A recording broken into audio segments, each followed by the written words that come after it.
Free audio post-production by alphonic.com.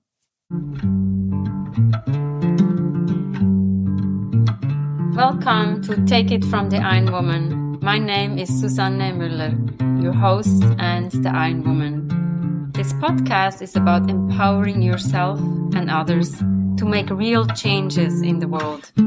You will hear from everyday, smart, sophisticated, hip people like you and me. Not everybody has to be an Ironwoman to impress the world. Together, we will learn from the sports and business leaders how you can become a more successful person as an entrepreneur or a leader. It's one step at a time, one day at a time. Take your steps now. Take your big steps now. Join me on this journey to success. Take it from the Ironwoman. We only have special guests, and today we go to Canada to Eve. She and I met in Purple Space, but Eve is an interior architect. She's the principal designer of her company. And when I met her on Zoom, I saw her beautiful sofa and a beautiful pillow, and I was like, I need to interview her. What does she do? How can we share that with the world? So Eve, maybe give us an intro of what do you do? Well, that's a big loaded question. I like to help people find out what they really, really value in their homes to help their life facilitate ease in their home and to make it adaptive to the ways that they need their life to support them now and in the future. Mostly I work with people that are a little bit older, a little bit more settled, and they know themselves very well. They know what they value, they know what they don't value, but they don't always know what their options are in the land of the material world for interior design. So even in things like appliances and practical things that we think we go to the store and we find out from the salesperson and then we choose, it's not always as easy as that. And it's not always clear the decision that we're making and how it might impact other elements in the design or in our plans, either way. So there is this gap of knowledge that your average non-designer person, which is most people, have between what things look like for us on the inside of the industry, what we get to learn about, what materials we might have access to that aren't available to the public, and the relationships between the elements within a home that need to talk to each other and resolve themselves to feel finished in the space. These are all the ways in which we take for granted when we see a beautiful picture of a beautiful space. We aren't seeing the 3,000 decisions that were very small ones that made up the finished result. And it's because we made those elements seem seamless. We connected things in ways that feel natural. And we resolved the ways that materials touch each other. And then it feels good. So we can't always put our fingers on why it feels good or why a space feels disjointed. We don't always know when we're looking at it. But as designers, we do know. And we can see it. It's a little bit of the difference between the do it yourself and have someone professionally create a cohesive result, even with all the things that you valued, that you picked, that you wanted. But it's about resolving all of those little pieces that connect each other. You say a few words like value, feeling. It has to be also practical for a person.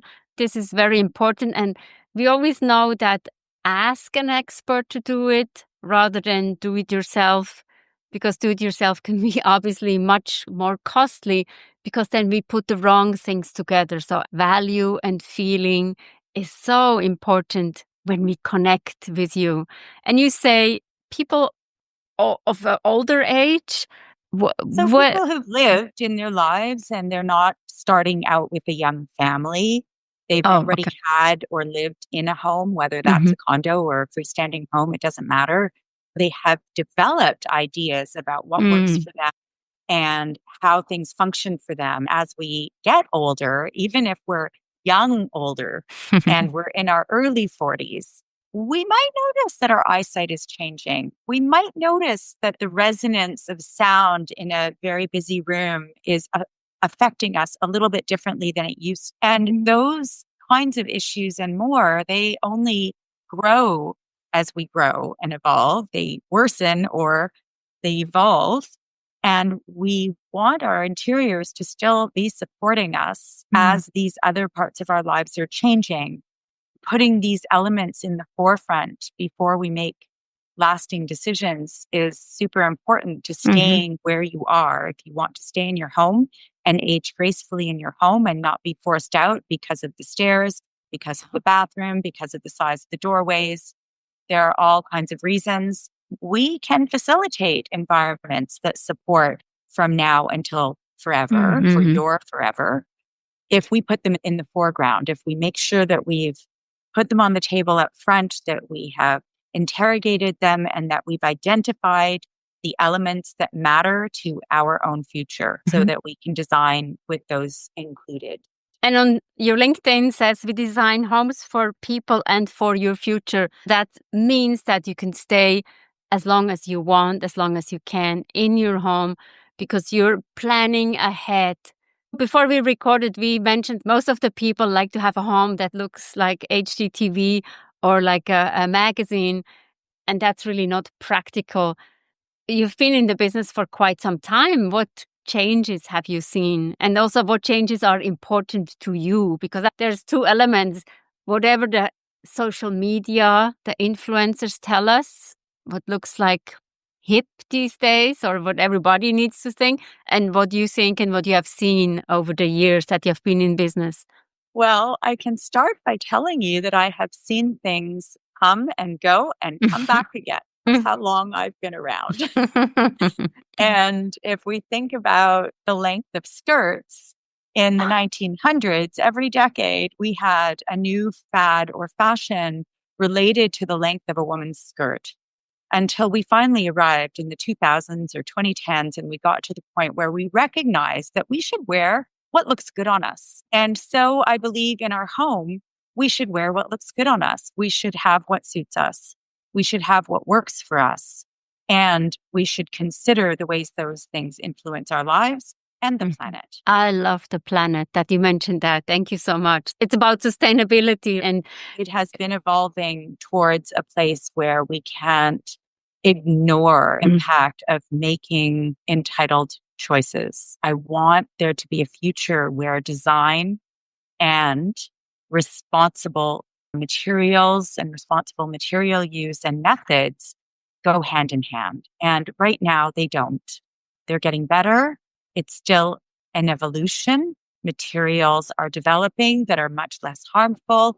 Most of us are already cleaning our homes with non-toxic cleansers. We're cleaning our bodies with healthy cleansers. And we recognize that need to reduce the toxic load that we all live with that we can't do anything about. There are so many things we don't have control over that are part of our environment and part of our home and part of sitting all day in front of a computer screen that we have less control over. So it's upon us to put our controls in where we can, and we must. And you mentioned agitate the industry. I love that word, agitate. It sounds like it's a little rocky, but we need to be there. You're a change maker.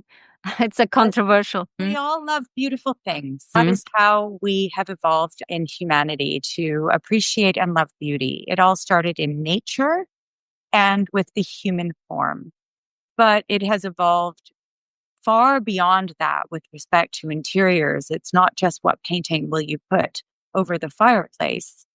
Aesthetics have the full gamut of everything from the 1500s until 2000s and everything in between. And we see elements within those that have repeated, and we see elements that are unique to particular eras.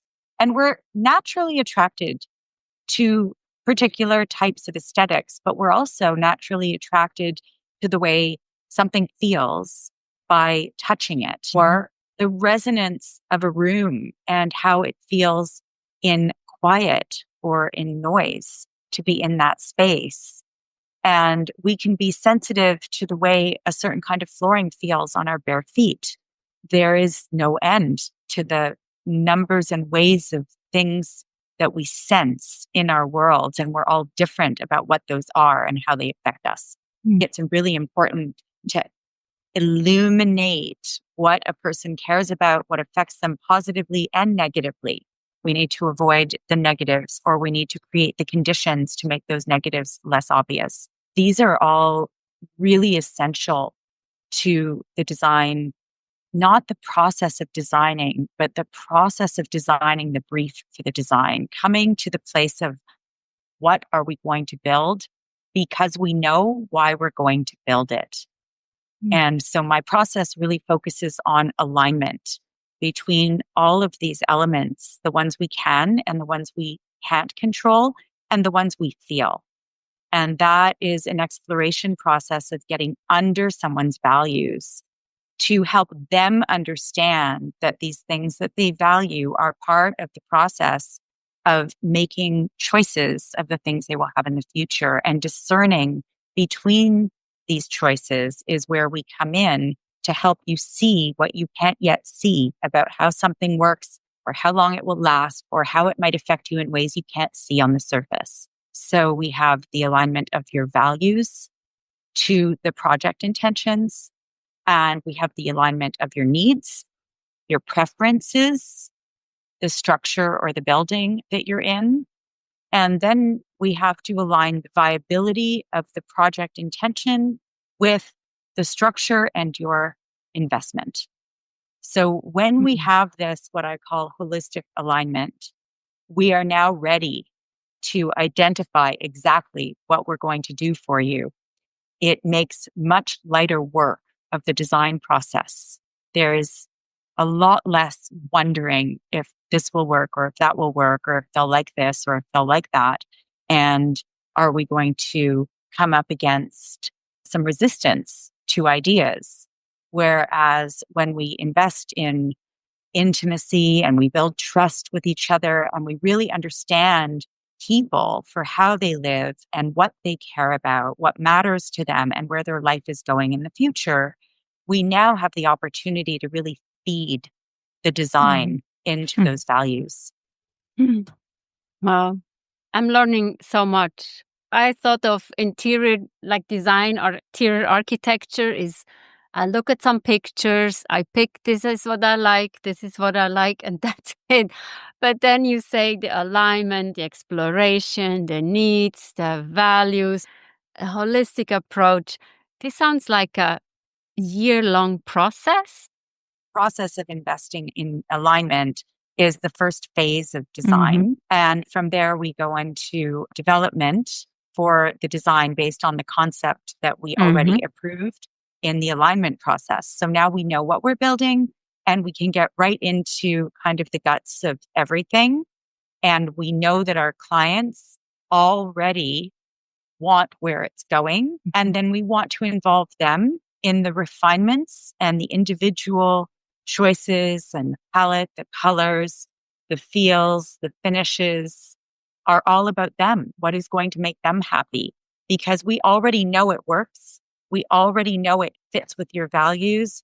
And we already know that it is aligned with your investment intentions. So now we can just explore what makes you happy.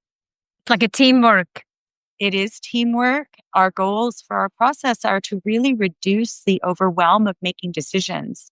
We have a wide world of choices, and never more than now in history. So discerning between which direction to go in to make these decisions is more than half the battle. And it is easy to see how overwhelm can happen when that you can choose between 8 brands of stoves, and then 8 models within each brand, and then 4 models that have these features and 4 that have those features.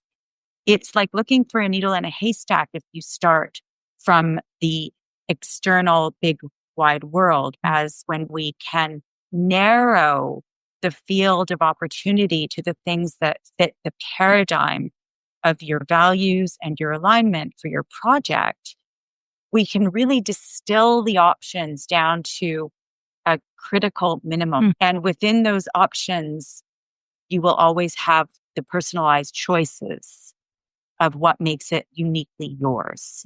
I feel like I'm in good hands if I trust you. And you mentioned also the word trust. So it's about trusting you, trusting your expertise. But I also like the focus on the future and the sustainable products and the environment that we have to take into consideration. Great learning. Great learning. We've never been indoors more than we are now. So our interior environment is more important to us more than ever. But as is the air we breathe inside our interior environment. So we need to be stewards of both the planet and of your well-being. And how do you take care of your well-being? That's a good question. I am a moving person. I like to move. I need to move to be happy, and sitting at a desk all day is not my idea of moving. So I have a chair for my desk that moves when I sit in it. It really helps me feel like I'm not static. And that is great for when I'm at my desk. When I'm not at my desk, I'm living an everyday life. I'm walking my dog 4, 5, 6 times a day sometimes. And every week I dance ideally more than once, as often as I can. I dance a dance called West Coast Swing. We call it kind of a contemporary improv-based swing dance. It is highly energetic. It's also unique in its improv characteristics that it is really good for our brain health. It stimulates our decision making. We have to make decisions all the time. We're not just in a rote kind of, we've learned the movements and now we repeat them over and over and over. Every second in our dance is a new second. We can't check out. And it brings incredible joy to build a dance with a partner based on these dynamics. It's a very dynamic. And that's where I get most of my movement. I practice a unique movement practice at home, doing it online with a local practitioner who teaches it. It's founded on principles of practice called Kayut, which is kind of a type of yoga, but it's kind of not yoga at all. And it's about harnessing your energy to do something very hard and something very easy, and to harmonize these practices together until you can sustain the thing that's hard by managing what's easy. And it reduces stress and it regulates the nervous system, but it is also deeply strengthening. So you kind of get all of everything in one. Well, I've never heard of that. I need to look that up. That sounds very interesting. And I was just listening, focus on the easy thing, but also on the hard thing. But if we combine them together, that's even better. Well, I just want to say thank you so much for giving us a glimpse into your life. Thank you so much, Eve, and we wish you good luck. What are you taking away? What are you learning from this conversation? Oh my God, I learned so much. So interesting. Building for the future. We all have to think about the future and for our future. Take it from the Ironwoman. We have episodes every Monday. Come and join us, learn with people, ask questions, don't be shy. And also get the book, Take It From the Ironwoman, Global Business Coaching with Sports Parallels. Free audio post-production by alphonic.com.